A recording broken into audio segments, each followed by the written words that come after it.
Boa noite, sejam todos bem-vindos para o nosso estudo das obras de Manuel Filomeno de Miranda, psicografadas por Divaldo Franco. Estamos estudando a série sobre obsessão e vamos comentar sobre o sexto livro, que se intitula Loucura e Obsessão. Nós somos um grupo de estudantes da doutrina espírita e do Evangelho e nos reunimos aqui para refletir juntos sobre os ensinamentos do livro. Inicialmente, queremos agradecer a participação de todos que estão aqui conosco, ao vivo, e também aqueles que vão assistir depois, pelo canal do YouTube, Leitura de Livros Espíritas, onde nós publicamos a gravação toda terça, logo após o estudo ao vivo, por volta de 9h30. Pedimos que se inscrevam no canal, ative o sininho e, se gostarem, curtam os vídeos, para que o estudo possa ser divulgado para outros que se interessem pelo assunto. Peço agora que todos desliguem seus microfones para que nós possamos fazer a nossa oração inicial para dar início à nossa tarefa de hoje. Vamos elevar nossos pensamentos na direção do nosso Pai Celeste, de nosso irmão maior, nosso Mestre Jesus, para pedir que a paz e o amor de Jesus esteja conosco. Senhor, rogamos seu amparo para os propósitos de bem servir. Reunimos aqui para mais um estudo e pedimos seu auxílio. Que o Senhor nos conduza na realização dessa tarefa e que possamos estar receptivos à inspiração dos teus mensageiros. Que os ensinamentos do livro possam iluminar nossos caminhos na jornada evolutiva, facilitando assim a nossa compreensão e a nossa caminhada. Pedimos, enfim, sua proteção para a realização do nosso estudo. Que assim seja, graças a Deus. Então vamos lá compartilhar o nosso capítulo. Hoje nós estamos iniciando o capítulo 4. Vou trazer só um pedacinho do finalzinho que a gente está no final, termina o capítulo e vai falando o que vai acontecer no próximo. Então, no final do capítulo 3 que nós tivemos semana passada, o Miranda estava falando que estava sendo trazida a consulta, aquela que eles acompanhavam, que era a mãe do Carlos, que é o capítulo de hoje, vai falar do drama do Carlos. E aí ele fala que ela foi chegando, dominando as emoções do receio, porque ela, né, era católica e tem aquele certo medo, né, de centro espírita, mas ela chegou perto do médium em transe, que é o homem, né, que está em transe, é um antenor, né, e sem saber se comportar, fala o que ela ia falar, ela se lembrou do evangelho e saudou. Falou: a paz de Deus esteja nesta casa.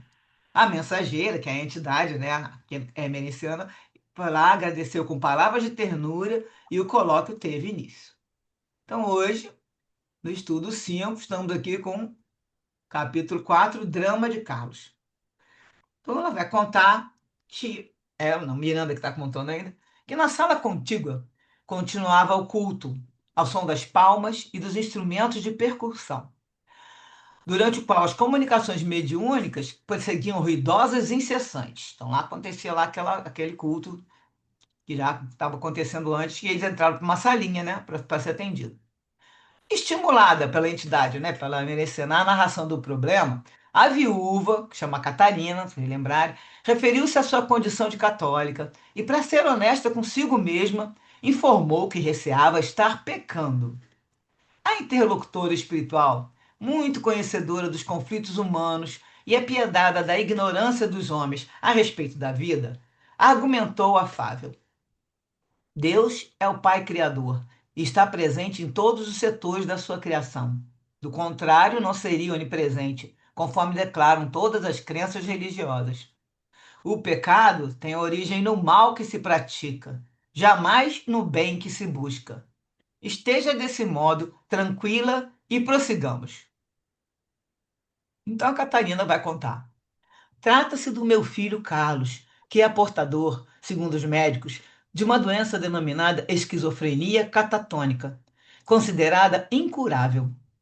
Criança boa, sempre foi triste o meu filho único. Notei-lhe alguns sinais estranhos por ocasião da puberdade, isolando-se dos amigos e se tornando mais silencioso. A princípio, acreditei que melhorasse com o tempo. No entanto, o seu rendimento escolar foi decrescendo, a ponto de desinteressar-se pelos estudos quase que totalmente.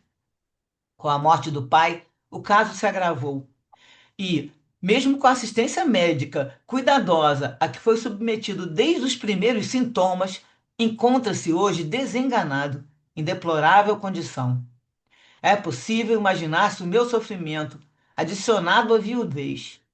não me fosse a fé religiosa em que me apoio, e receio que não suportaria a carga de aflição, em face da ambivalência de comportamento do meu rapaz, nas diferentes fases por que passa. E as lágrimas de dor lhe aureolaram as palavras, demonstrando a veracidade do sofrimento macerador. Naquele momento, e Miranda continua contando, vimos adentrarem-se no compartimento dois enfermeiros que traziam um jovem em estado de sono, tá? Os enfermeiros espirituais, lógico. E mais o jovem, que é o Carlos, que aqui é o drama de. Que nós falamos aqui, é o drama de Carlos, tá? Então é a mãe do Carlos, e aí eles vão trazer o corpo do jovem em estado de sono, desdobramento parcial do corpo físico, e um cavaleiro desencarnado entrou junto, que ele pôde identificar que era o pai do Carlos, como sendo seu progenitor. Convidado a examinar o paciente, nosso doutor Bezerra de Menezes auscultou-lhe os registros psíquicos, mergulhando nos arquivos perispirituais, elucidando que o diagnóstico psiquiátrico era exato, embora luzisse uma esperança com que o amor sempre defere os requerimentos das almas necessitadas. Ele fala aqui porque tinha luzia, né? Dava uma luz de uma esperança, porque a mãe falou que ele estava desenganado, né? Pelos médicos da Terra. Em breves palavras, Dr. Bezerra vai e explica para a mentora do grupo, né, para aquela entidade, o que se passava, remontando à última reencarnação do rapaz, quando a arbitrariedade e o despudor levaram-no ao desregramento e ao abuso da transitória autoridade de que desfrutava, perturbando a paz de muitas pessoas e chafurdando no abuso do sexo. Reencarnando, ele manteve a consciência de culpa, autopunindo-se mediante perturbação na área da afetividade e outros conflitos no trânsito da adolescência, quando lhe ficaram impressos os graves delitos que agora expungia. Adicionando-se à autorreparação que a consciência endividada lhe impunha, alguns adversários espirituais se lhe vinculavam, como cobradores impenitentes, em particular uma jovem negra de aspecto feroz, com singulares deformidades faciais, denotando-lhe o processo de monoideísmo degenerador, centralizado na vingança. Porque aqui ele fala que a jovem, tá, com aspecto feroz, a deformidade facial dela, no perispírito dela, também por culpa do monoideísmo que ela tem, degenerador, que está centralizado na vingança. Então, deforma também o perispírito, no caso do desencarnado. Lembrando isso aqui, né? Referidos adversários, outros, né? Outros irmãos espíritos que estavam junto, dando-se conta do que seu antagonista fora conduzido àquele recinto, chegaram depois, facilitando uma anamnese espiritual mais completa. Então puderam perceber que tinha mais alguns adversários e ele já estava ali vigiando, ó, estão levando ele para ajuda, né? Uma casa ali de ajuda. E aí, no caso, o Miranda fala. Como se depreende facilmente de um quadro, como se depreende facilmente de um quadro muito sério, tratava-se de um quadro muito sério em razão das suas múltiplas implicações. O genitor abraçou a esposa, que lhe percebeu a presença de forma intuitiva, e como decorrência do bem-estar e tranquilidade que a dominaram. Agora ela sabia que estava agindo com acerto, naquela busca de ajuda para si própria e para o filho. Eu vou dar uma paradinha para botar as referências, porque esse material que veio, essas referências, é, elas estão tão grandes, que são textos do livro da Joana de Ângelo. Então, nós vamos começar aqui já. Daqui a pouco a gente faz uma paradinha, porque tem bastante texto também dos livros aqui de referência a esse assunto. E aqui, em relação a essa frase, reencarnando, ele, né, o caso Carlos, manteve a consciência de culpa. Primeiro livro para a gente pensar aqui, tirando o trechinho do livro Amor, Imbatível Amor, de Joana de Ângeles, com Divaldo, capítulo 54, Autoconfiança e Autorrenovação. O ser humano é vida em expansão no rumo do infinito. Espírito imortal, momentaneamente cercado de sombras e envolto em tormentos de insatisfação, pode canalizar todas as energias decorrentes dos instintos básicos para os grandes voos da inteligência. superando os patamares mais primitivos da evolução, com os olhos voltados para a realidade transcendente.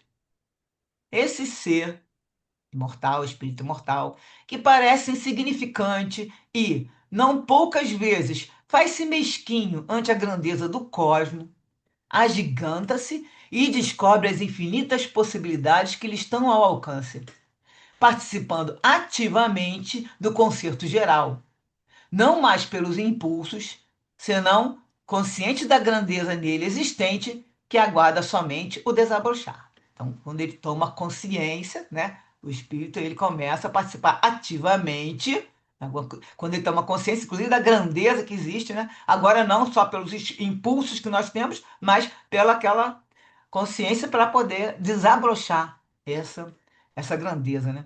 A autoconfiança leva ao encontro de Deus no mundo íntimo. A pessoa começa a ter autoconfiança e encontra Deus, né? O reino de Deus está dentro de nós, no mundo íntimo. A grandiosa finalidade para a qual existe, convidado à superação dos impedimentos transitórios que parecem asfixiá-lo. Sabe que é transitório, porque um dia nós vamos chegar lá, né? Espírito puro. Então ela sempre está colocando aqui transitório, e aí ela colocou aqui em cima, quer ver? Momentaneamente. Então prestar atenção nos termos que a Joana usa, que ela está sempre chamando a atenção. Então parece asfixiá-lo. Nesse admirável esforço, surge o conhecimento de como se é e de como se encontra, descobrindo as próprias deficiências, mas igualmente as incontáveis possibilidades de que desfruta. Então, a gente começa a se conhecer, vai descobrir as deficiências, mas também descobre alguma coisa boa, né? Sempre mais possibilidades. O perceber dos limites e conflitos faculta uma melhor dimensão da fragilidade pessoal, propiciando tomar-se de grande estima por si mesmo, sem qualquer inspiração narcisista, assim permitindo-se errar, porém preservando os objetivos de acertar. E toda vez que se compromete, ao invés de tombar no mecanismo punitivo, busca superar o engano e conceder-se nova ocasião para se corrigir.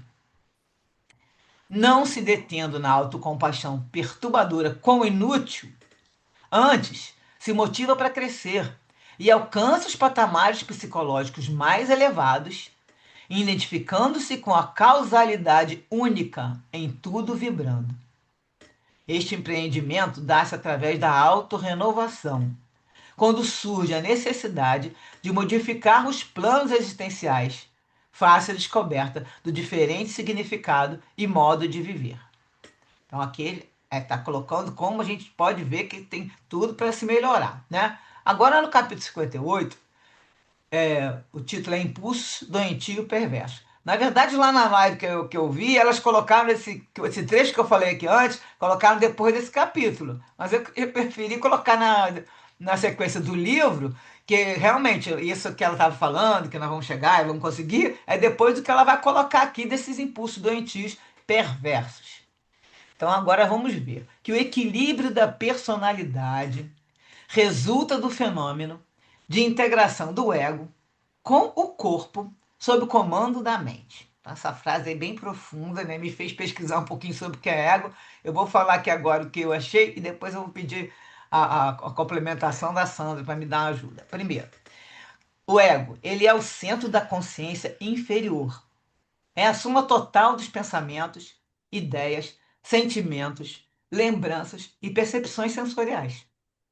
É a parte mais superficial do indivíduo, a qual, modificada e tornada consciente, tem por funções a comprovação da realidade e a aceitação, mediante seleção e controle, de parte dos desejos e exigências procedentes dos impulsos que emanam do indivíduo.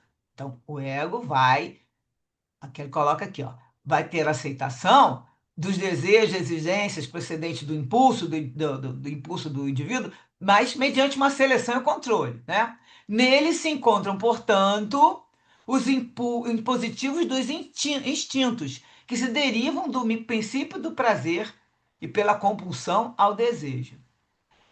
São esses impulsos o resultado dos instintos procedentes das faixas primárias da evolução, que se destacam em oposição quase dominante contra a razão, a consciência de solidariedade, de fraternidade, de tolerância e de amor. Então agora eu quero que aproveitar que eu estou falando do ego para não deixar para depois. Quero pedir aqui a Sandra para entrar com uma explicaçãozinha rápida, só mais para detalhar o que é a diferença desse ego aí, qual é o conceito. Sandra Pereira, pode acrescentar? Não estou vendo aqui quem está ligado. Pode ligar seu som. Uhum, já liguei. É, assim, eu te disse que eu gostava de deixar no momento, porque sempre vem alguma coisa a mais, né? Então, conversando essa tarde, falando sobre ego, né? Então, o que a gente, né, chegou a um consenso, que o ego, então, é a manifestação do espírito na encarnação atual. É por isso essa essa denominação dele, né, de uma consciência inferior, né? Então, nessa encarnação, né, a nossa parte consciente que se manifesta através do corpo que a gente tem, na história que a gente tem, com todos os valores, né, da sociedade onde a gente vive e os nossos próprios valores, né? Então, esse seria, né, a parte consciente do espírito se manifestando no corpo, né, que ela chama de consciência inferior. É porque não se tem acesso a essa consciência, né, quando a gente está atuando no mundo físico, a gente não tem acesso a essa consciência maior que é a do espírito, né? Então, a gente chama isso, então, né, a gente usa o termo de personalidade, né? Então, essa personalidade é aquilo que o espírito, né, esse ser, né, eterno e que está em constante evolução e que passou por todos os reinos da natureza até chegar aqui, né? Dessa maneira que ele consegue se manifestar nesse novo contexto, nesse novo corpo, com esse novo planejamento, num ambiente novo, novos desafios e possibilidades. Mas no processo de encarnação, né, quando o espírito vai reencarnar, né, o mergulho, né, do espírito no corpo, no mundo físico, né, ele leva a ele, que ele se recorde, entre em contato com tudo o que ele viveu antes. E se a gente pensar, né, a questão do amor que se expressa no mundo físico, né, no nosso nível, através da sexualidade, ele passou por uma modificação monstruosa, e é isso, né, que fica difícil, né, para a gente. Por isso que Freud usou o termo pulsão, né, porque ele, primariamente, né, nos reinos inferiores, é alguma coisa que se vive e não se tem consciência, não se tem ideia, não se tem a mínima, né, percepção de que seja uma coisa, né, superior, que vai ser a base que seremos capazes de vivenciar o amor. Então, né, isso estaria sendo vivenciado de uma maneira, vamos dizer, se a gente olhar para os animais se relacionando, né, é muito mais uma aflição que precisa ser feita, né, e dá defeito, e aí acabou aquilo ali, alívio e segue adiante, né? Então, a gente parte dessa questão para vivenciar, né, nessa fase, né, do ser humano, num planeta de provas e expiações, um relacionamento em que essa troca, né, com o outro vai nos fazer, né, sentir felicidade, sentir compromisso, sentir prazer. Então, imagina esse ser, né, tendo, né, se comprometido nessa parte, né, muito séria, passar por todas essas vivências novamente, né? Então a gente entende por que que ele volta, né? Ele já entra no processo reencarnatório com bastante receio e com esse sentimento de culpa, porque cada vez mais nós temos essa consciência da importância disso, né? Dessa vivência, né? Dessa parte, né? Que tem a ver com amor, né? Então, faz sentido que ele tenha esse momento, né, de culpa e carregue isso.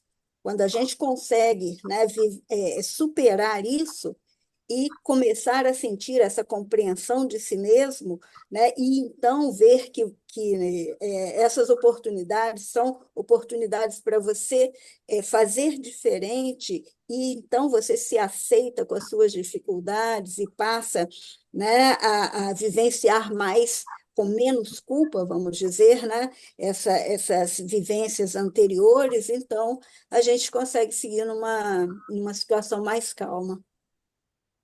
Eu Tá acho bom. que, se quiser fazer alguma colocação ou pergunta. Depois, na hora do comentário, a gente vê, né? Se alguém quiser. Porque aí então vai dizer que realmente você vai ter que ter esse equilíbrio aí entre o ego, no caso, a personalidade, para se firmar, vai ter que ter equilíbrio, o ego com o corpo, né? Que no caso vem já com algumas alterações, como é o caso que vai explicar aqui, e a mente, que é o que está no espírito, que a gente sabe que a mente não está. Não é o cérebro, a mente é o que está no espírito, o cérebro está no corpo físico, e aí vai ter que unir a parte do corpo e aí ele vai explicar, a Joana vai explicar mais um pouquinho aqui, e a parte do ego, né, que seria a personalidade com todas essas impressões que aí você falou aí também, né? Mas já contando um pouco da história do Carlos. A Joana continua aqui falando que quando se rompe essa harmonia, que seria essa integração que a gente que falamos aí, ego com corpo, sob o comando da mente, face as pressões que a impulsionam, essa no caso, para romper essa harmonia, ocorrem transtornos emocionais que conduzem a comportamentos doentios com impulsos mórbidos. Então agora vai começar a descrever como é que está acontecendo, inclusive, nessa doença da esquizofrenia aqui dele. É, o ego age de forma consciente, o que não significa uma conduta correta, enquanto o corpo reage às situações de forma impulsiva, automaticamente. Então, naquela parte que a gente chama de reptiliana, né, que diz que no cérebro tem aquele movimento de impulso automático, o corpo reagindo assim, o ego de forma consciente, e aí se formam duas correntes de força que se devem unir para dar curso a uma personalidade unitária, vamos dizer, concreta, né? Agora, se acontecer a reação de uma contra a outra, que é o caso que vai ser o caso dele, surge uma fissura que leva à conduta de autonegação, com as suas consequências perversas. A manutenção da harmonia das duas forças depende do grau de vitalidade, da energia do indivíduo que o capacita ou não ao enfrentamento. Todo o esforço, portanto, deve ser empreendido a fim de ser mantido o controle da conduta, de forma que as ações voluntárias, que são do ego, e as inconscientes, que vêm do corpo, daquelas reações instintivas, dessas duas ações aí das suas forças não se oponham. Tem que fazer todo o esforço para que isso não se oponha, ou melhor, se convirjam para o equilíbrio do ser integrado. A ruptura dessa harmonia, liberando a alta carga de tensão de uma que se volta contra a outra, conduz ao estado esquizofrênico. Diz-se que o comportamento autodestrutivo, decorrente dos impulsos doentios, é de origem mental exclusivamente. Sem que seja descartada essa hipótese, aí agora que ela vai trazer para, né, os estudos no Espiritismo, as suas raízes, né, do estado esquizofrênico, porém, estão fincadas em experiências anteriores do espírito que se é responsável pela estrutura do corpo em que se está, elaborando os conflitos e a ruptura da personalidade. Então, lembrar que o espírito sempre está, ele é o arquiteto da sua vida toda, é o espírito que é responsável pela estrutura do corpo que está habitando, elaborando o conflito e a ruptura da personalidade. O espírito que, anteriormente, malbaratou a oportunidade de crescimento moral através de ações nefastas, enredou-se em forças vibratórias de grave conteúdo destrutivo, renascendo em lar difícil para o ajustamento efetivo, em clima de desafios de vária ordem, para aprendizagem comportamental, conduzindo a carga de energia necessária ao equilíbrio da personalidade que lhe cabe administrar. Então, o espírito vai ter uma ação nefasta lá na vida anterior, se envolve com essa força vibratória negativa, é lógico, de grave conteúdo destrutivo. Aí vai renascer num lar difícil para poder vai ajustar tudo, com um clima de vários desafios para poder aprender, aprendizagem comportamental, e vai conduzir essa carga de energia que ele precisa para equilibrar sua personalidade, que agora ele também vai ter que administrar. Os fatores hostis que defronta são a autoherança que recebe. Ou seja, ele foi por sua autoherança e agora ele está recebendo os fatores hostis. A consequência, né? A fim de bem aplicá-la para conseguir valores edificantes. Se ele aplicar bem, ele consegue crescer, evoluir.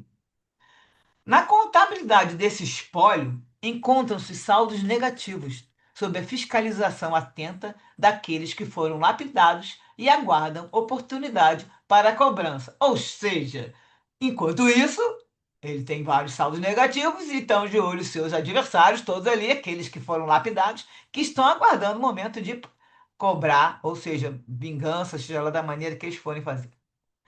O despertar da consciência a pouco e pouco, abre espaço para a identificação da culpa, tornando-se instrumento de autopunição, com tendência maníaca para a autodestruição. Então, devagarzinho, com isso aí, a pessoa vai abrindo, pode não começar com culpa logo no começo, mas aos poucos pode ir despertando e vai tendo consciência de algumas situações que já, né, no caso, vivenciou, e aí vai identificando a culpa, aí começa a transformar no instrumento de autopunição. Para quê? Para uma autodestruição. As energias em desacordo, o ego atormentado e o corpo deficiente, agora, né? Estão os dois ali, as duas correntes brigando, entram em choque e produzem a desarmonia da personalidade. Os conflitos assomam a consciência e os complexos tomam corpo, açoitando sentimentos com insegurança, medo, isolacionismo, abandono do amor e ausência de si mesmo, acima como das demais pessoas, que é o caso dele aqui, o caso dos esquizofrênicos, começa a ficar inseguro, com medo, se isolar, né? Não quer mais, né, lidar com amor com ninguém também, que também entra algumas, vai falar um pouco do autismo também, a mesma coisa, ausência de si mesmo e não quer contato com outras pessoas. Os comportamentos de autonegação surgem e abrem espaço para os de autopunição, levando o ser ao desequilíbrio. Nem sempre o paciente se abriga na depressão, que o afasta do meio social, mas foge também para um estado interior de autodepressão, de desprezo pelo si, por ele mesmo. No caso, ele vai ficar para explicar melhor, mas ele mesmo vai ter depressão em relação a ele, não uma depressão em relação ao mundo, né, vamos dizer assim, porque ele vai estar com desprezo de si mesmo. Embora a aparência externa permaneça e transmita, ainda nessa época, ainda uma imagem simpática, de estar bem-sucedido, de encontrar-se sorridente e de ser feliz. Existem pessoas que estão assim, já estão num desprezo por si, mas estão manifestando, estão fingindo que estão bem. Na verdade, não está. O tormento está íntimo e devora a pessoa, porque simultaneamente o ego investe contra o corpo, que passa a detestar. A pessoa está ali e começa a detestar o seu corpo. Aí começa a acontecer várias lutas. Muitas síndromes expressam essa luta, em forma de autodesconsideração e autoagressão. Nesse campo de batalha, a imagem do indivíduo se torna detestável. E aí ele tem necessidade de castigar o corpo. Aí começa a fazer dietas rigorosas e autopunitivas, caindo em distúrbios de anorexia, bulimia, nunca se satisfazendo com os resultados obtidos. Em casos mais inquietantes, é ele que recorre à cirurgia plástica, aquelas pessoas que ficam completamente desequilibradas, querem alterar o corpo todo, mudar toda a aparência, por vicejar, porque fica ali mostrando uma insatisfação interior, refletindo-se na forma externa. E algumas, então, seriam as pessoas que estão, gente, não é uma cirurgia plástica para corretivo, nem de nada, né, assim, mais exagerada. É aquelas pessoas que querem realmente mudar completamente a aparência, não querem envelhecer e ficam todas, né, totalmente mudando o rosto. Isso aí mostra uma insatisfação interior. E em algumas ocasiões vem o desleixo, que procura matar essa imagem detestada, porque eles estão querendo, né, castigar o corpo. E aí, ao invés de ficar com a anorexia, a insegurança íntima vai conduzir à glutoneria, ou seja, a pessoa começa a comer muito, se transforma em obeso, lentamente deforma e subconscientemente mata o corpo.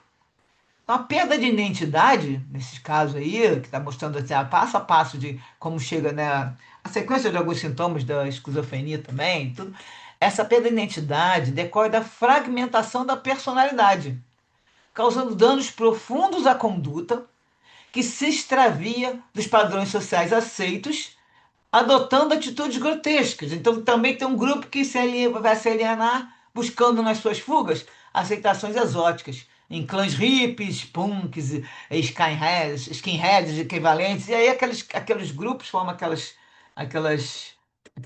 grupamento ali que tem muita situação exótica, né? A pessoa foge para formar aquele clã que eles chamam aqui.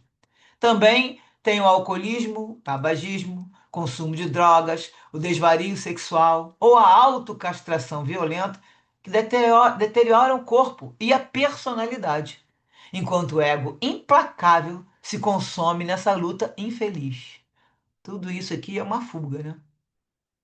Então, neste capítulo, que aqui Joana continua explicando, nesse caso, surgem nessa hora, nesse momento, começa a surgir, quer dizer, já pode ter, estava acontecendo, e agora só pode surgir com mais, vamos dizer, mais força. Vão surgir as interferências obsessivas compartilhadas. Especialmente como você vê que ela acaba de botar o parágrafo de alcoolismo, tabagismo, drogas, desvario sexual, isso tudo. Logo, como a gente sempre fala, a pessoa está naquela vibração, ela vai atrair os nossos irmãos desequilibrados que estão na mesma vibração. Então, tem essa interferência obsessiva compartilhada, nas quais pode ver espíritos, qualquer espírito que estão ali, que eles chamam de frívolos, mas também as antigas vítimas se acercam. E hipnoticamente, a princípio, e depois subjugadoramente, vão se apossando do controle mental e corporal daquela pessoa, caindo mais tarde na própria armadilha. Por que que ela fala isso? Porque ali o espírito também vai ficar preso, né? Passando a experimentar os mórbidos prazeres da vingança, enquanto vivencia também os vícios. Ele também fica viciado. Então, mesmo que ele não tivesse, ele agora ele começa a ficar viciado com aquilo tudo e começa a formar aquela situação que a gente já falou aqui, né, da simbiose, vai se formando aquilo, e não, mesmo que ele quiser sair, ele não vai conseguir, porque agora, além da vingança que ele está com prazer, ele também está ficando viciado em todos aqueles vícios que o encarnado tem. Os impulsos autodestrutivos inerentes ao atormentado são estimulados pelas mentes desalinhadas que lhe sofreram prejuízos. E agora ele aumentam a força desintegradora da existência física. Então eles estão ali, vão continuar forçando para que eles continuem para poder desintegrar, uma força para desintegrar a existência física. Além disso, o fenômeno também ocorre quando pessoas que se sentem prejudicadas descarregam as vibrações mentais deletérias contra aquele que lhes teria sido responsável, impondo-lhe pelo ódio, pelo ressentimento, pela inveja, altas cargas perniciosas, que são assimiladas em forma de tóxicos violentos e destrutivos. A culpa inconsciente proporciona-lhe a sintonia com essas mentes. Então, aquela pessoa, aquele espírito que está encarnado, já tem uma culpa inconsciente. Aí não está sabendo. E, na verdade, eles não falam assim, eu me sinto culpado, eu fiz alguma coisa que não deu. Não é isso. A pessoa tem aquilo enraizado ali, está no espírito. Enquanto não trabalha aquilo, vai manter aquela situação ali guardada. Então, essa culpa vai proporcionar sintonia com as mentes que estão ali, todas essas aqui desalinhadas, como falou, mentes desalinhadas, desequilibradas, quem sabe, são nossos irmãos enfermos. E o que vai acontecer? O sentimento de autopunição colabora para que ocorra o desastre destrutivo, por elas desencadeado e aceito pelo paciente, pelo que ele encarnado. Na hora ele está aceitando porque ele está com aquilo ali preso, né? Na mesma faixa. Faixa de sintonia. O desamor que decorre do conflito pela falta de harmonia entre o ego e o corpo, que aí está voltando lá a história que o ego e o corpo estão brigando, né? Essa luta. Esse desamor vai decorrer desse conflito ou seja, não é a ausência de prazer e de estímulo, de emulação para a vida. Isso aí, esse desamor não permite o direcionamento da afetividade a outra pessoa, nem aos meios social e ambiental, produzindo aridez emocional interior, ausência de calor de sentimento, que são incompatíveis com a vida e as suas metas. O ser humano é estruturado para alcançar os patamares sublimes da harmonia, programado para a plenitude, o reino dos céus, a perfeição. A busca do prazer o conduz ao encontro da felicidade. Esse equilíbrio entre o psíquico, o emocional e o físico, quando se poderá libertar das experiências reencarnatórias. Mas para isso, o amor é preponderante para esse cometimento, indispensável por produzir estímulos e gerar energias que mais vitalizam, quanto mais são permutados. Então, o amor que vai produzir estímulos, vai gerar energias que aí, quanto mais a pessoa permuta, mais ela vitaliza. Aí, no caso aí, com esse problema, né, dessa enfermidade, a pessoa não permuta amor nenhum, porque ela está completamente, fica cada vez mais alienada, né? Uma existência saudável caracteriza-se pela expansão do amor em sua volta, irradiando-se do fulcro interno dos próprios sentimentos. Quando viceja no ser, orienta a personalidade, que se faz dútil, dócil, né, e comanda o equilíbrio do ego com o corpo, em razão de ser a força dinâmica do espírito em expansão. Então, achei uma figura que mostra bem o que ela está querendo falar, né? Quando a pessoa está ali tá irradiando aquela força, aí a pessoa autodesenvolve-se, porque ao estímulo da irradiação potencializa-se no psiquismo cósmico da divindade de que procede, vibrando em todos e em toda parte, esparzindo equilíbrio, desde as galáxias às expressões microscópicas. Então a pessoa está de dentro para fora, de fora para dentro, nesse estímulo da irradiação do amor, potencializando e está se potencializando nesse psiquismo cósmico da divindade, de onde a gente vem, vibrando sempre. Então, essa é a hora que a gente fala que está em comunhão com Deus, né? E aí, nosso objetivo é entrar nesse psiquismo aí e chegar a essa tranquilidade, essa paz aí de estar, como Jesus falou, né? Eu e Deus somos, eu e o Pai somos um. Exatamente assim que vai acontecer. É o amor o antídoto, portanto, das doenças modernas, decorrentes da massificação, da robotização, da perda do si, porque é a alma da vida, movimentando o universo e humanizando o princípio inteligente, o espírito, no processo de conquista da angelitude. E mais um trechinho agora do outro livro, do Autodescobrimento, que é uma busca interior, que a Joana vai falar. Tudo começa na mente. E aí estão as matrizes das próximas ações. O exercício do bem-estar, eliminando as ideias perniciosas a que se está viciado, constitui passo decisivo para o autodescobrimento. Então aí vai falando, vai dando mais dicas, né? Que a gente precisa fazer cada vez interrogar-se mais a respeito de quem é, o autoconhecimento, né? E quais as possibilidades de que se pode utilizar para o desenvolvimento íntimo. Isso significa um meio adequado para interpenetrar-se. Sistematicamente manter-se vigilante.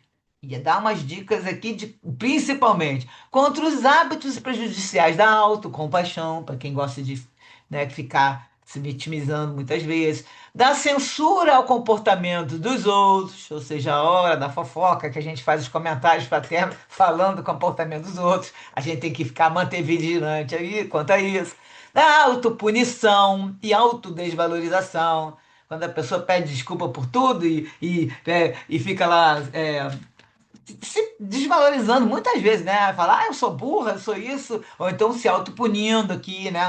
Não querendo fazer um caminho que sabe que vai melhorar, porque no fundo, fundo, a pessoa está se autopunindo. Manter-se vigilante da inveja e de outros componentes do grupo das paixões, dissolventes e anestesiantes. Ou seja, qualquer situação negativa, a gente sempre sabe que nós temos que ficar vigiando os nossos pensamentos, né? Preencher os lugares que ficarão vagos com a eliminação desses sórdidos compassos mentais. Ou seja, quando a gente tira essas ideias aqui da mente, a gente tem que preencher o lugar com a presença de quê? Do altruísmo, da fraternidade e do alto amor. Então, trocar sempre o pensamento negativo pelo pensamento positivo, a atitude não correta por uma atitude, né, de amor, de trabalho no bem. Reconhecer-se fadado ao triunfo e avançar na sua busca, sem pieguismo ou presunção, ou mostrar que é orgulhoso. Ah, assim, eu sei que. Né, que você se reconhecer fadado ao triunfo, quem sabe que vai chegar lá, também a gente. E temos que seguir avançando na busca. Mas isso é sem presunção. Né? A gente nunca tá ficar se achando melhor do que o próximo, por exemplo, do outro que não conhece a doutrina espírita, que não entende dessas coisas que a gente está falando aqui. Então, essas pessoas que não estão sabendo ainda, um dia vão chegar lá de entender essa situação que a gente tem em relação à vida futura, em relação ao nosso destino, né? Que no caso aí, isso aí é fatal. A gente vai chegar a se transformar em espírito puro e vamos conseguir chegar lá no final dessa jornada aí bem melhor do que nós estamos, lógico. Mas acontece que isso aqui a gente tem que ir sem presunção, tá? Porque a gente às vezes pode achar assim, coitada, né? Não tem nada disso. E na verdade nós é que estamos aqui com a ideia de, vamos dizer, com orgulho, né? Onde é que tá, pulou aqui agora? Tá, já tá aqui. Então tem, não ter presunção. Aí porque isso torna-se a próxima etapa do programa de autodescobrimento, que está falando de cada etapa aqui, né? Insistentemente reagir aos pensamentos inquietadores. Eu sempre falo aqui, vamos reagir. Pensou negativo, acabei até de falar. Troca o negativo por um positivo. Tá se influenciando por uma notícia qualquer que você escutou, viu na televisão, já começa a se irritar, ficar com raiva desse, do fulano, do ciclano.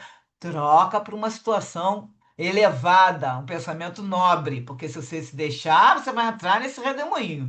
Então, aí você tem que reagir aos pensamentos inquietadores e estabelecer assim a confiança no poder criador de quem procede.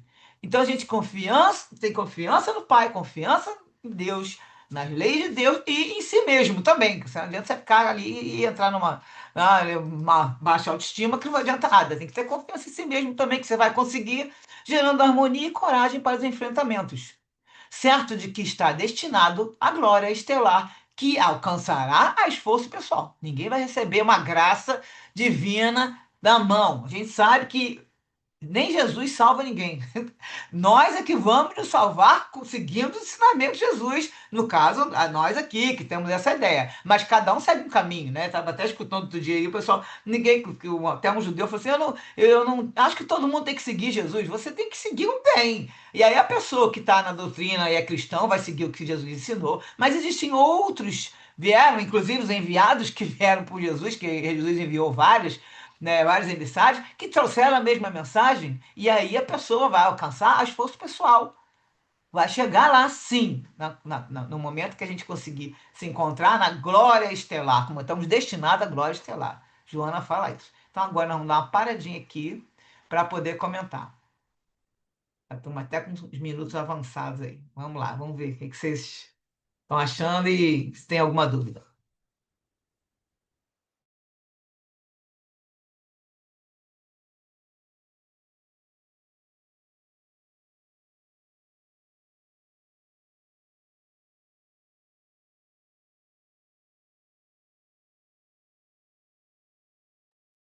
Vamos lá, gente. Foi muita informação. E o que que vocês estão achando aí do texto? Ver se tem alguma coisa para comentar. Porque o resto continua bastante coisa aqui ainda. Isso, Bom, acrescentação do minha... primeiro. Vai. Ah, desculpa, desculpa. Não, só do primeiro. Vai. Depois a Carla. Não, deixa a Carla falar que ela já começou. Eu Carla, ia só fazer um comentário de que isso é de pirar o cabeção. Muito, muito, muito doido. E eu tô doida para ouvir a Sandra, sinceramente. Porque realmente a gente vê o quanto é complicado, né? A mente, né? E a gente tem que ter, para a gente ter o controle, não é fácil. A gente tem um limiar ali entre a razão e a loucura que a gente tem que ter muito cuidado, né? E aí a espiritualidade nos ajudando também, né? Era isso exatamente que eu ia dizer, né? Que está todo mundo impactado com essa questão, que ela é central na nossa vida. Afinal de contas, estamos saindo, né? Tirando o pezinho do mundo primitivo e dando o passo seguinte para um planeta de espíritos regenerados, né? Lembrando que não é um planeta de regeneração, é de espíritos regenerados, ou seja, somos nós mesmos numa consciência mais elevada, nos dispondo a seguir o caminho certo, o caminho que estava escrito dentro da gente e que a gente não conseguia ler, né? Então, assim, os erros serão certamente muito sérios, muito difíceis, e nenhum de nós tem, né, nenhum pezinho limpo, com certeza, mas estamos aí no caminho, né? Estamos ainda nesse caminho de crescimento, de conscientização e de, né, consciência plena de que o passado a gente não pode mudar, mas o futuro a gente tem todas as possibilidades. Temos a ajuda espiritual, temos, né? Eu acho que nós somos até bastante bem aquinhoados nesse sentido, para o autoconhecimento e para essa reforma moral, porque a gente tem a explicação do Espiritismo, né? Então, a gente já sabe o porquê se dá, o como se dá e qual é a aplicação disso. Então, assim, nós temos é, a faca e o queijo na mão, né? Agora, a gente vai se dispor a desfrutar desse conhecimento, né? Então, vamos esquecer o outro, parar de apontar, né, para os outros, né? E começar a notar que são quatro dedos apontados, três dedos apontados para mim a cada coisa que eu percebo no outro, porque eu só consigo perceber aquilo que eu também tenho dentro de mim. Porque se eu não sei o que que é azul, eu vou achar que tudo é amarelo, né? Então, assim, só para dar mais um tempinho para as pessoas, né? Isso, Sandra, né? Colocarem essas questões. Fala, Sandra Ferreira. Bom, hoje está sendo assim um estudo muito especial para mim, porque foi uma das minhas primeiras perguntas quando eu voltei para o Espiritismo. E quando eu estive no Espiritismo anteriormente, não houve nem estudo assim, né? Mas quando eu voltei agora, que eu voltei há 10 anos atrás, e, e não foi pela dor, né? É, eu me lembro que eu perguntei para a pessoa que me levou de volta para o Espiritismo, embora essa pessoa não fosse uma estudiosa, acho que ela só teve a missão mesmo de me levar, porque eu fiquei e ela não ficou por outras questões da vida dela. E eu me lembro de eu perguntando para ela: você acha que a personalidade sobrevive? Assim, quando a gente morre, a pessoa. E isso eu fiquei me perguntando muitas vezes, né? Mas é que eu queria te perguntar até uma coisa para a Sandra. É, Sandra, você acha que o ego, já acredito que sobreviveu, porque você, inclusive, né, colocou ele como sendo a personalidade, no que eu concordo também. Não sou psicóloga, mas já estudei muita coisa, já fiz muita psicanálise. É, mas você acha que o ego, então, é aquela consciência inferior, né? Por óbvio, né? Que vai se formando ao longo das encarnações, ele é o que vai sobrevivendo, é o que vai. Porque o meio também vai trazer, né? Vai, de alguma forma, vai colocar questões, né? Para essa formação também do ego, né? Tanto que, né, dependendo das circunstâncias, o meio pode até trazer até a loucura, né? Dependendo das circunstâncias, né? Nefastas que a pessoa viva, né? Podem até enlouquecer a pessoa. Então é isso.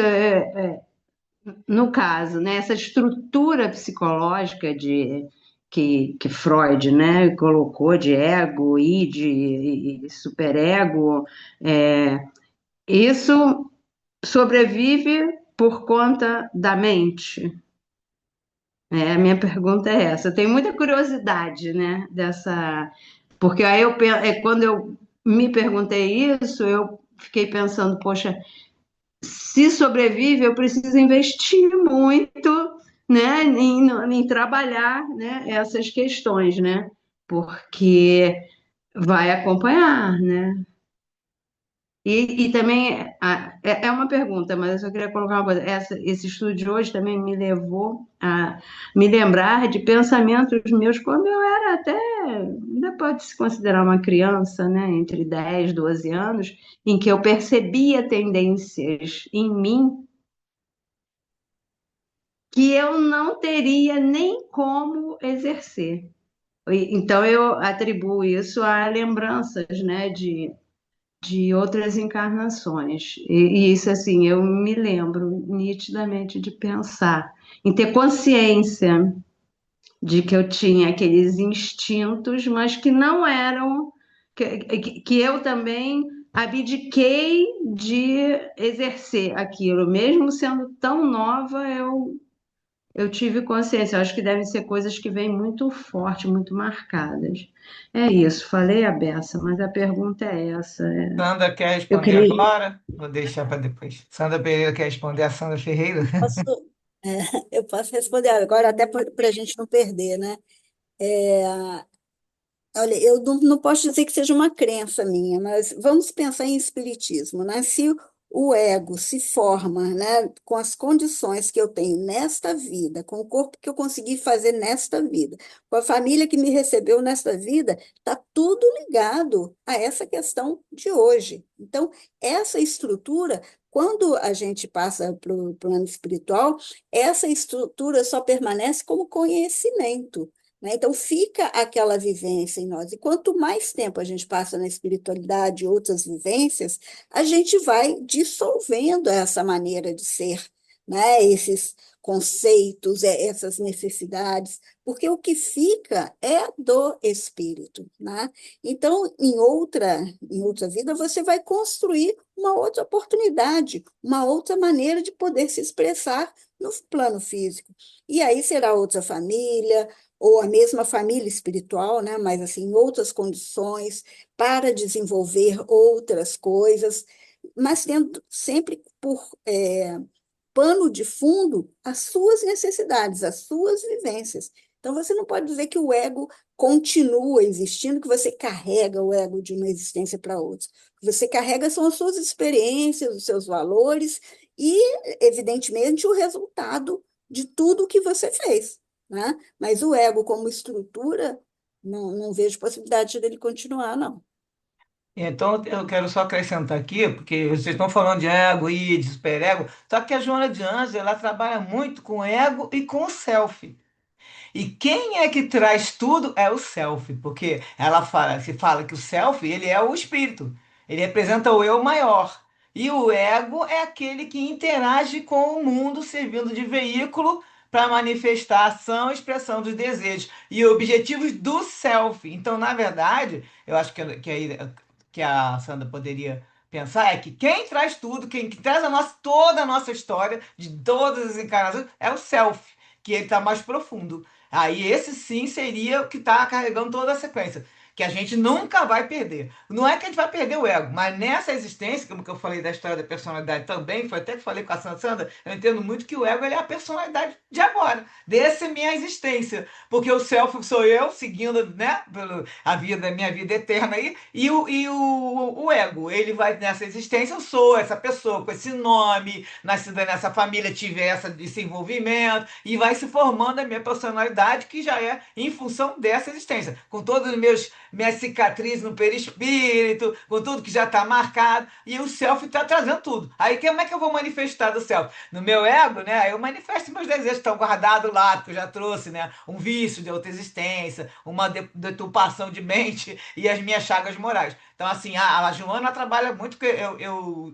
entendo assim, eu vejo muito essa divisão. Eu sei que ela trabalha com outros também. E também tem o pessoal que tem o negócio da casa mental, que é o andar superior, o do meio inferior. Mas sempre assim, sempre uma coisa muito profunda, que seria o self, que é o espírito, e que a mente carrega para lá e para cá, e o que está mais superficial, que é como ela fala que também, que eu li, cheguei a ler, é o que está no superficial. O ego vai ter aquela parte do superficial, que seria das coisas dessa existência. Mas nessa briga da gente, com essa personalidade, com a gente mesmo ali, e com o corpo que eu tenho agora, que já está marcado das outras existências, aquilo ali é que vai estar falando da fragmentação, que foi a minha dúvida maior, porque assim, é o ego, mas com o corpo que já veio, né, dessa constituição física, porque eu teria que ter nessa existência, e aí se você fica com essa briga, você começa a querer, eu não quero mais cuidar de ninguém, não quero mais amar ninguém, então come demais, engorda, ou então fica com bulimia, então vai dando aqueles problemas psicológicos, né, que chega até a ser psiquiátricos depois. Mas esses detalhes aí a gente pode depois estudar mais um pouquinho e na próxima a gente fala, porque vai continuar esse assunto na próxima semana, que elas vão continuar falando desse caso do Carlos, e aí a gente pode aprofundar um pouquinho mais e eu trazer mais miudinho na próxima semana. Bia quer perguntar? Fala aí, para a gente trocar agora para continuar o texto. Fala, Bia. Então, né, só para trazer uma exemplificação, né, que me veio ao longo da leitura, né, justamente me impactou bastante essa questão da anorexia, da bulimia, né, da glutoneria. E aí me veio o exemplo, né, da questão das cirurgias plásticas, né, me veio o Michael Jackson, Exato. né? Você imagina a aflição.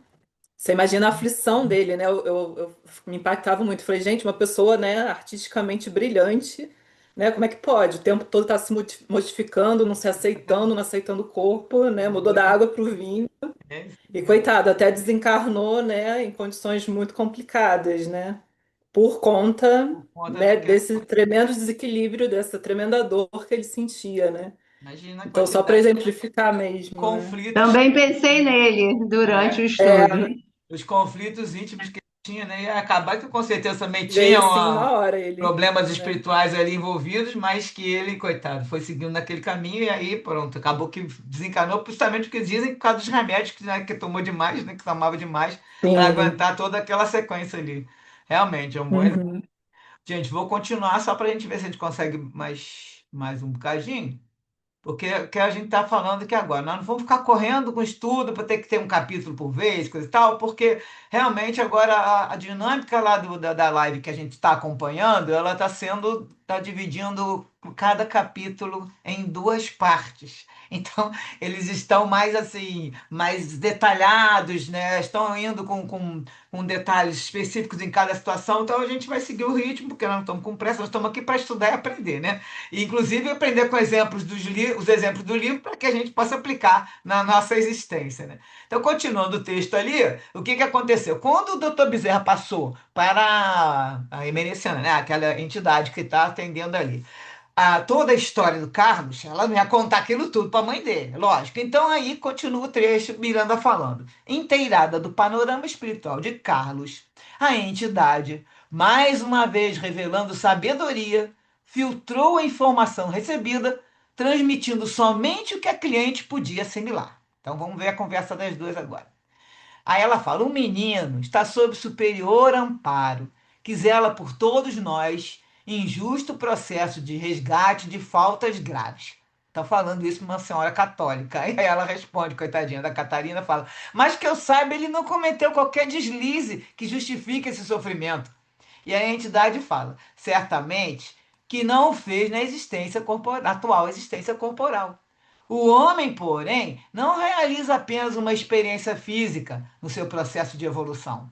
Etapa a etapa, o espírito cresce, adquirindo sabedoria, como um aluno diligente, classe a classe, conquista conhecimentos.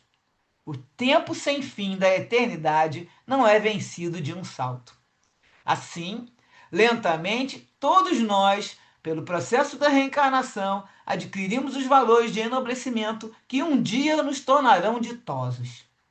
A dor e o sofrimento resultam dos acidentes comportamentais, quando o homem exorbita do livre-arbítrio e faz-se verdugo de si mesmo, visto que, agindo erradamente, impõe-se a ele a necessidade da reparação e da reconquista do tempo mal baratado no erro. Tá? Ela está falando que por causa do que ele já fez, exorbitando o livre-arbítrio, ele mesmo se tornou verdugo, porque ele criou essa situação toda que ele está vivendo agora. E agora tem a necessidade de reparação e reconquistar o tempo que ele perdeu naquela encarnação, certo? Aí ela fala para ela: não se surpreenda a irmã com essa informação. Jesus não disse tudo no seu tempo, já que não havia entendimento para suas palavras. Muitas verdades ele velou com alegorias e símbolos, e outras deixou para que fossem ditas no momento próprio, pelo Espírito Consolador, que prometeu enviar e que já chegou, estando a libertar as consciências da ignorância e do erro. A Catarina pergunta: e quem é esse Espírito Consolador? Ela responde: é o Espiritismo, que se encontra na Terra para moralizar os homens, com o esclarecimento da verdade que liberta e salva. Quando se entender a missão verdadeira do Espiritismo, mudar-se-ão as paisagens morais, sociais e evolutivas do planeta, graças à transformação dos seus habitantes para melhor. É a hora que nós vamos chegar, né? Vamos, como a Sandra já citou, estaremos regenerados, regenerando e seguindo já para o caminho de regeneração. Aí o planeta vai ser um planeta de regeneração, porque ele vai estar transformado, porque os habitantes se transformaram e o planeta também vira um mundo de regeneração. Aí a Catarina pergunta: e haverá algum tratamento adequado para o meu filho, além do que vem recebendo, que já vem recebendo, né, dos médicos lá? E a Emericiana, que é Emericiana, quem está falando é o Antenor, né? A gente sabe que ela está olhando para um corpo de homem, mas ela está conversando com a entidade. Aí ela fala assim: naturalmente que sim. Iremos providenciar alguns trabalhos, que denominamos de desobsessão, no suceder dos dias, de que lhe daremos ciência, tentando remover os fatores mais perniciosos que lhe pesam na economia moral, passando depois a outros processos de reparação necessários. Hoje ele receberá o primeiro concurso dessa natureza. Então, lembrando que ela está ali sozinha com a mãe do Carlos. Ela está só vendo, quer dizer, a entidade está vendo o Carlos ali em desdobramento, no plano espiritual, no dimensão espiritual. Só que a Catarina não está sabendo. A Catarina está achando que está sozinha com um médium, homem, mas ela está conversando com a Mereciana, que é um espírito feminino, e ao lado dela está o ex-marido dela, o pai do Carlos, está o Carlos em desdobramento, os enfermeiros junto com o Carlos, doutor Bezerra, Miranda, está todo mundo ali daqui junto com eles, mas aí ela está só vendo isso ali. Então ela fala que ele vai receber hoje o primeiro concurso dessa natureza. Então, se o menino está em casa, ele vai receber lá, lógico, na desdobramento lá à noite, né? Que ela fala que ele vai receber, avisa, né? Hoje, iniciando seu esforço em seu favor, cujos resultados só o Pai de misericórdia pode prever. A nós nos cumpre tentar sempre, ajudando sem cessar. Em seguida, ele estabeleceu um programa roteiro para que a dona Catarina tinha que atender, da sequência lá das coisas que eles usam, né, nesses tratamentos aí, que a gente já viu que são bem diferentes um pouco. Então, e nesses dias, até quando Carlos estivesse em condições de igualmente vir, de ir até o centro. A senhora ficou exultante. Agradeceu com efusão as diretrizes que lhe foram apresentadas e afastou-se, não sem antes oscular a destra do médium, ou seja, ela vai lá e beija a mão do Antenor, em atitude de carinho para com a mensageira do bem, né, na verdade. E aí o Miranda fala que ele viu o Dr. Bezerra envolver Carlos em fluidos de restauração de energias, aprofundando-lhe o sono, de modo que não sofresse a constante agressão que lhe era infligida pelos inimigos desencarnados, e que o surpreendiam nos desprendimentos parciais, especialmente pela mulher, acusadora e negativa. Lembra que eu falei que tinha vários espíritos, especialmente uma mulher negra, com toda a forma, com o rosto deformada, e aí ele fala que vai fazer com que ele se aprofunde no sono para que ele não tenha, não faça da hora do corpo e dedicar com esses vingadores ali, com essa turma aqui, os adversários. Em seguida, os cooperadores que o trouxeram vão Bezerra falar para eles que eles podiam levar ele para o lar, né? Reconduzir ao lar. E aí o Miranda vai aproveitar e fazer umas perguntas. Eu estou vendo aqui que o nosso tempo aqui está ficando apertado, eu não vou chegar até o final, vou ver até quando eu posso parar para a gente não perder o sentido e conseguir fazer mais uns 5 ou 8 minutinhos. Bom, aproveitando essa oportunidade, o Miranda fala que indagou para o Bezerra. Haveria, no caso Carlos, algum fator orgânico que respondesse pelo seu quadro esquizofrênico, além daqueles espirituais identificados como de natureza psicogênica, ou seja, ligados à parte do espírito, né? Então, fora esses espirituais, teria um fator orgânico? E o Bezerra fala, sem dúvida. Como sabemos, a esquizofrenia é a enfermidade muito complexa nos estudos de saúde mental. As pesquisas psiquiátricas, psicanalísticas e neurológicas têm projetado grande luz às terapêuticas de melhores resultados nas vítimas dessa terrível alienação. No entanto, há ainda muito campo a desbravar. E aí a gente lembra que esse livro já tem quase 40 anos, tá?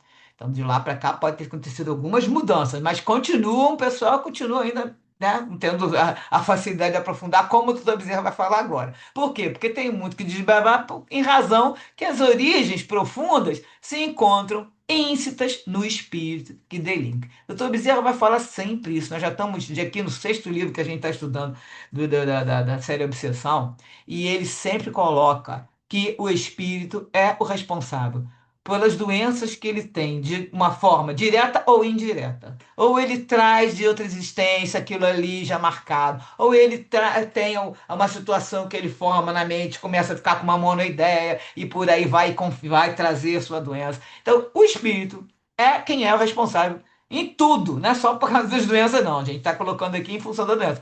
Em tudo, por isso que se fala que a gente constrói o nosso destino, porque nós estamos aqui com o nosso pensamento, nós temos as leis de Deus na consciência, nós temos tudo ali para poder seguir, né? E aí hoje em dia ainda temos aí a facilidade de ter o evangelho para seguir, hoje em dia é fácil a gente conseguir se informar sobre isso tudo. Temos a doutrina espírita, você vai montar o seu futuro. Então ele coloca aqui que as origens estão sempre íncitas dentro do espírito que delinque. Porque, lógico, se a gente não errar, a gente não vai trazer consequência ruim, vamos trazer consequências boas, né? Toda plantação que a gente semear, nós vamos colher. Então, daí, vamos ver os frutos que a gente vai plantando. E aí o Bezerra continua falando. A consciência individual, representando de algum modo a cósmica, não se poupa quando se descobre em delito após a liberação da forma física, ou seja, morreu, aí pronto, você vai tomar consciência. Muitas vezes está em desequilíbrio, completamente, né, perturbado, não vai tomar consciência alguma, mas quando você tem uma consciência após a morte ali no teu corpo físico, quando se descobre em delito, aí ela não se poupa, engendrando mecanismos de autorreparação, ou que lhe são impostos pelos sofrimentos advindos da instância do além-túmulo. O que ele está falando aqui? Lembra que a gente já falou várias vezes, às vezes o espírito sai e pela sintonia que ele está, né? Quem ele já foi e que ele continua naquela do crime, de envolvimentos desequilibrados, criminosos, ele é levado para locais da mesma sintonia. Ou que fica lá preso, vira escravo, se deforma. A gente já viu um monte de exemplo desse aí, e com certeza vão aparecer outros por aqui, mas ele fala aqui, são mecanismos de autorreparação que podem ter sido impostos pelo sofrimento. O espírito fica sofrendo tanto, isso fica impregnado no perispírito e ele vem com aquela dor. E a dor foi da onde? Foi da existência anterior? Não, foi na época que ele estava na erraticidade, preso lá, que a gente até viu isso aí, não sei se foi agora no final do livrinho, do último livro que a gente estudou, tá preso lá, ficou com aquilo tudo guardado. Aí vem com aquele desespero, aquele sofrimento, porque lembra momentos que estava lá, né? Naquelas regiões inferiores. Nós já, né, discutimos bastante vezes. Então a pessoa começa não se poupa, né? Vai começar a vamos querer reparar o erro. Bom, afetando o equilíbrio da energia espiritual, que constitui o ser eterno, a consciência individual imprime nas engrenagens do perispírito os remorsos e turbações, os recalques e conflitos que perturbarão os centros do sistema nervoso e cerebral, bem como dos seus equipamentos mais delicados, mediante altas cargas de emoção descontrolada que lhe danificam o complexo orgânico emocional. Então, o que a gente falou, aquilo ali vai ficar impresso na engrenagem do perispírito, toda a situação de desequilíbrio, recalque, tudo vai perturbar no perispírito, vai afetar o corpo, lógico, perturbando o sistema nervoso, cerebral e os equipamentos delicados. E entra tudo, tá? E nós vamos ver ele mais na frente, nesse capítulo não. Vai entrar na parte sexual, acho que você já comentou alguma coisa, e a gente também viu isso no último livro, com Agos, mostrar algumas coisas sobre isso. E aí, isso tudo, por quê? Porque teve uma carga de emoção descontrolada, danificaram esse complexo orgânico e emocional. É a hora que vai entrando nessas doenças psicológicas, né? Esquizofrenia e tudo mais. Noutras vezes, desejando fugir à sanha dos inimigos, o espírito busca o corpo como um refúgio, no qual se esconde, bloqueando os centros da lucidez e da afetividade, que respondem como indiferença e insensibilidade no paciente de tal natureza. E aqui são aqueles casos que aí estão alguns irmãos com deficiência física, mental, que a gente fala, né, com qualquer alteração do psicológico, psiquiátrico, eles estão ali assim porque estavam se escondendo. Ele fala, o espírito busca o corpo como um refúgio. Muitas vezes, nessa programação, e eu já li em outros livros, já tem uma programação de deixar o espírito encarnar assim, porque tem tanto inimigo esperando ele, e às vezes acham, mesmo ele estando escondido nesse corpo, que ele tem que ficar num corpo assim, que não vai ter essa lucidez, aí não vai ter pensamentos que vão lembrar que estão logo no inconsciente, que vão lembrar vamos dizer, esses desejos, essas chagas morais, e quando joga essa energia, na mesma hora o inimigo localiza.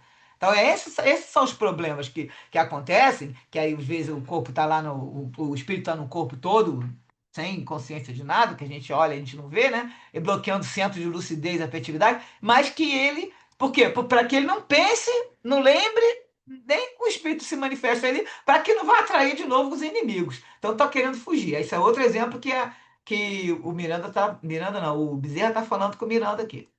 Bom, aí o Bezerra fala assim, Eugen Bleuler, sem demérito para os demais pesquisadores das alienações mentais, foi quem mais penetrou nas causas da esquizofrenia do ponto de vista científico. Aí eu fui buscar, porque a gente já viu isso há muito tempo, eu vou até trazer um pedacinho, se der tempo, do livro aqui.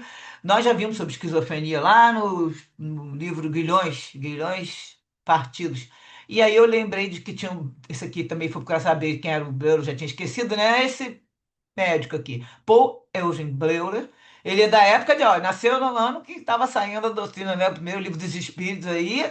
Ele é da época, nasceu na época do Espiritismo começando. Ele foi um psiquiatra suíço notável pelas suas contribuições para o entendimento da esquizofrenia e autismo. O conceito de esquizofrenia foi originalmente elaborado por ele, por Bleuler, quando ele publicou uma monografia intitulada Demência Precoce ou o Grupo das Esquizofrenias, isso em 1911. Ele que criou esse neologismo para marcar a ruptura desse conceito, porque até então era aceito que se chamava demência precoce, que é Emil Kraepelin que dava esse nome, demência precoce. E aí ele entrou com a história, é, colocando aqui, formando esse novo nome, né, que a gente fala esse conceito, com o nome de esquizofrenia, que está falando que é um neologismo. Foi formado, que é uma palavra da origem grega, formada pela junção do verbo esquizo, que significa partir, separar, dividir, e o substantivo phren, que se refere ao diafragma, mas era uma parte do corpo associada à ligação, que era associada à ligação entre o corpo e a alma. Aí chamavam naquela época diafragma, que era de origem grega, chamado phren. Então, posteriormente, esse termo phren evoluiu para significar mente ou pensamento, espírito, inteligência. Então, você corta, assim, como se você estivesse quebrando o seu pensamento aqui, mas na frente vai explicar melhor. E Bleuler quis mostrar que o sintoma principal dessa doença é a dissociação do psiquismo e não uma crescente deterioração psíquica, que é o que o outro tinha falado, que é demência precoce, no caso que era chamado, né? Aí ele, no caso, ele queria mostrar que não é isso, não ia ter uma deterioração psiquicamente, não ia deteriorar. E aí ele queria mostrar que tinha a ver com o psiquismo. Então, para terminar, vou trazer esse textinho para a gente passar para as. Não sei nem se já está logo depois, ainda vai ter mais uma página. Mas então, no livro Grilhões Partidos, a gente estudou sobre isso, no capítulo 2 a loucura. Eu trouxe esse trechinho de lá, um pouquinho resumido, que a esquizofrenia ela é o distúrbio da mente dividida. Se caracteriza essencialmente por uma fragmentação da estrutura básica dos processos de pensamento. Então, a pessoa tem dificuldade em estabelecer distinção entre experiências internas e externas. É um transtorno mental caracterizado pela perda de contato com a realidade, que aí que se chama de psicose, que fica naquela psicose. Tem alucinações, que é comum ouvir vozes, e daí é muita confusão achando que médiums, que a pessoa é médium, na verdade escuta a voz e acha que a pessoa está esquizofrênica por causa disso. Falsas convicções, aí entram os delírios. Pensamento e comportamento anormal. Redução das demonstrações de emoções, diminuição da motivação, uma piora da função mental, cognição e problemas do desempenho diário, incluindo no âmbito profissional, social, relacionamentos e autocuidado. Isso a pessoa vai passando por várias fases, né? E aí tem uns que têm mais sintomas, outros, e como ela falou, quando ela era criança não tinha, não era uma criança triste, mas chegou a adolescência, nós vamos ver depois na próxima semana falando sobre essa época da adolescência, né? Ele começou a ir piorando, foi piorando, e aí o pai morreu e a cada vez passava mais, ia se transformando cada vez mais. Bom, a distonia esquizofrênica prossegue sendo dos mais complexos quadros da patologia mental. E tem 4 fases cíclicas e graves. Tem o autismo, a hebefrenia, a catatonia, que é o que chamam que ele tem, que o Carlos tem, e paranoia, que são subtipos clássicos de esquizofrenia, que se diferenciam pela natureza e pela intensidade dos seus sintomas. Então, a teoria aplicada, isso nós estamos no mesmo capítulo do Grilhões Partidos. A teoria aplicada, apesar de dirigida ao espírito, psique, não é conduzida em verdade às fontes geratrizes da loucura, que é o espírito reencarnado. E aqueles espíritos infelizes que o martirizam, no caso das obsessões. Então, foi falado já, né, já estudamos, que isso a terapia que existe hoje em dia não aplica quando vê que, na verdade, temos a obsessão, né? Merece, porém, considerar o que denominamos de causas kármicas, aquelas que precedem a vida atual e que vêm impressas no psicossoma ou perispírito do enfermo, vinculado pelos débitos transatos àqueles a quem usurpou, abusou, prejudicou e que, ainda que mortos, não se aniquilaram na vida. Vou parar, falta só mais um pedacinho, mas está muito em cima para a gente ver se a gente termina com alguns comentários. E na próxima semana a gente continua esse restinho e vamos continuar o capítulo, tá? Então aqui agora é mais pro lado da esquizofrenia. Então o que vocês têm aí de comentários para a gente terminar?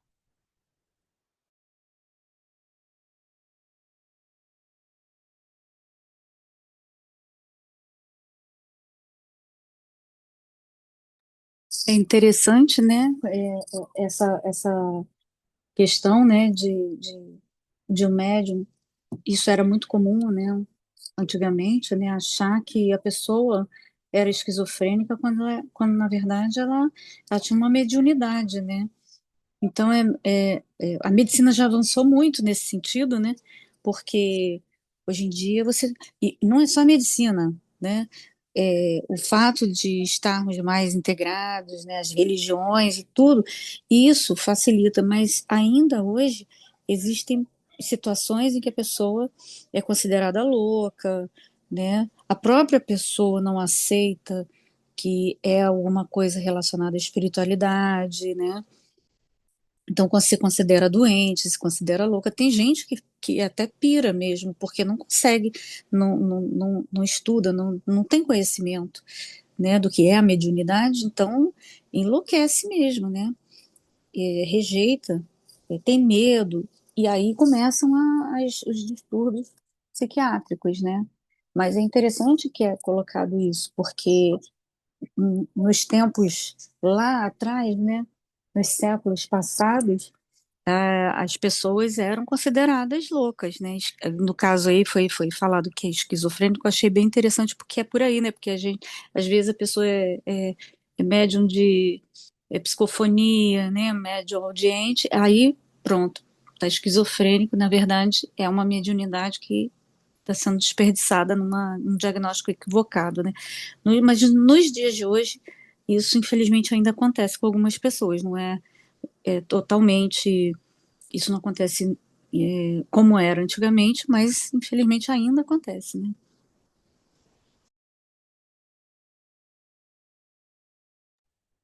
E aí o pessoal tem até mais que você falou, né? A ciência está avançando e a gente já sabe que tem até a Sandra já falou qual é o CID, aquele que quando os médicos descobrem que a pessoa tem esses sintomas assim, já está colocado como uma situação espiritual. Eu não me lembro mais qual é o CID, a gente já colocou aqui, né? A Sandra lembrar e pode falar. Mas já é uma condição de doença, né? Indicação lá, que bom, tá? Não é nada disso, então pode ser espiritual. Aí eles colocam lá vamos dizer, no caso da pessoa, não sei nem o que que eles falam em relação a isso, mas sei que existe, né? E realmente o pessoal vai ter que. Bom, porque aqui só coloca, no caso do médium, seria essa história de ouvir voz, não que a pessoa fique lá, fica para baixo e começa a ter alucinação, aí não é, né? É comportamento anormal e piora da função mental, não é isso. Seria nesse sentido aqui da pessoa estar sempre ouvindo, às vezes também se o médium for também vidente vai começar a ver, aí os médicos mostram que a pessoa realmente está enlouquecendo, né? Mas o sentido da situação é lembrar sempre que isso aqui está vindo, como agora no finalzinho desse livro que a gente já estudou, falando que está sempre está dirigida a fonte geratriz da loucura, que no caso que ele também falava de loucura, é o espírito reencarnado. Que ele está trazendo ali, além da sua, que a gente também já chamou de auto-obsessão, além das suas culpas, seus pensamentos, tudo ele ainda traz. Com isso, ficam os espíritos que infelizes que ficam martirizando esse espírito, né, uma obsessão, e a causa que o Miranda sempre coloca como causa kármica, na verdade seria de outra existência. Não, usar a palavra kármica, tanto o Manuel Filomeno de Miranda como a Joana de Anjos, volta e meia eles usam, mas não no sentido dos indianos, dos hindus, da situação daquela religião, no caso, que tem outro sentido, seria no sentido de ser de outras existências. Então fala, aquelas que precedem a vida atual. E vem impressas no perispírito do enfermo. Então, isso já está impresso, vinculado aos débitos que eles têm, que abusou, usurpou, prejudicou e aquelas pessoas ali. Além dos que estão de fora cobrando, ele traz nele. Isso está marcado. E aí fica naqueles conflitos, né? Conflitos conscienciais que você fala. Vai ter que é o resíduo dessas culpas passadas. Porque a pessoa, né, ela tem a culpa e depois, por causa desse comportamento que mostra aí, ela não vai nem se esforçar para a recuperação. Por quê? Porque ela quer, como nós já vimos, quer se autopunir. Tá? Ela não quer, não vou fazer nada para melhorar, não. Pensa, né, às vezes nem não é consciente, mas ela faz querendo se autopunir. Terminando aqui o tempo, gente, nós vamos continuar um pouquinho nesse assunto no início da próxima semana. E agora temos que fazer a nossa oração final. Faz aí, Carla. Vamos lá. Jesus, amado, querido, nós te agradecemos por esses momentos em que podemos estudar, em que podemos conhecer, tomar conhecimento do quanto nós precisamos melhorar e evoluir, e que essa oportunidade nos seja dada ao longo dessa encarnação e que possamos aproveitá-la, Senhor. Quero agradecer também a esse estudo, agradecer aos nossos benfeitores, a nosso querido Manuel Filomeno de Miranda, pela psicografia de Divaldo Franco, por essas instruções tão importantes para as nossas vidas. Graças a Deus. E que possamos estar aqui na próxima semana. Graças a Deus. Graças a Deus. Então, terça-feira que vem. Graças a Deus. Beijo para vocês Boa todos. noite a todos. Obrigada. Tchau. Obrigada, Su. Boa Boa semana. Boa noite, noite, obrigada. gente.